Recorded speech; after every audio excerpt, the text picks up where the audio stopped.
a war about peace. That's what it is. MPs are already fighting in Parliament over the highly contentious reconciliation bill.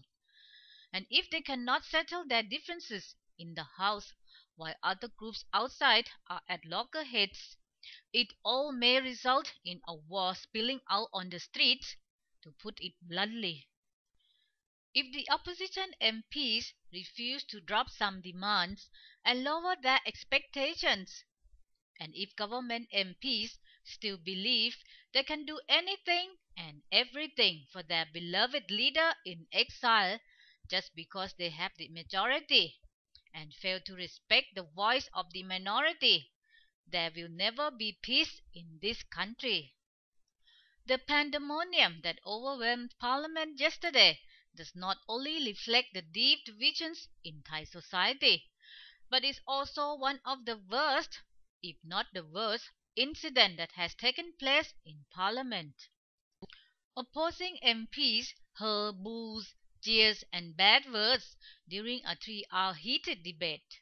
Worse, emotions ran high and almost drove groups of male and female MPs into fisticuffs. Never before have MPs approached the House Speaker's podium in such a belligerent manner to make him leave his seat. But the opposition took this step believing that the Speaker failed to carry out his duty with integrity, and accused him of behaving in a dictatorial fashion to serve a certain individual. What really worked up the opposition Democrat MPs was House Speaker Somsak Kietsuranon biased judgment, according to them. They say he was terribly biased in deciding that the reconciliation bill was an urgent issue that must be moved up for discussion today in Parliament, and that the bill was not about any financial issue. Also, right, Abhisit Vechachiwa said the Speaker made a judgment that the bill had nothing to do with any financial aspect, so that Prime Minister Yingluck Shinawatra does not have to endorse it. But, said Abhisit, how can the Speaker make such a judgment when one provision of the bill is actually about giving back over the 40 billion baht that was seized from Thaksin? Democrat MPs believe it's the Constitution Court that must rule on whether the bill is unconstitutional. But when Speaker Somsak insisted he had the right to make the judgment, a Democrat MP called him a Dubai branded hammer. Later, Democrat MP Rangsima Ratsami defended her move to drag away the Speaker's chair, an action that was much criticized for tarnishing Parliament's image. She said it was a symbolic move, as she believed that if the House Speaker could not carry out his duty fairly, there was no need to have him back in his seat. If the chair was there, he could come back and sit in it.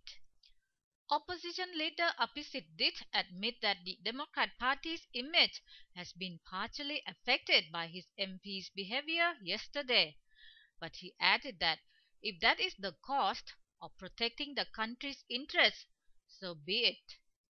If we can stop a law that will create negative consequences for the country, we must accept the strings that come attached with it, he stated. Democrat MPs haven't had enough. They have now decided to launch impeachment proceedings against Speaker Somsak for his so-called ill judgment.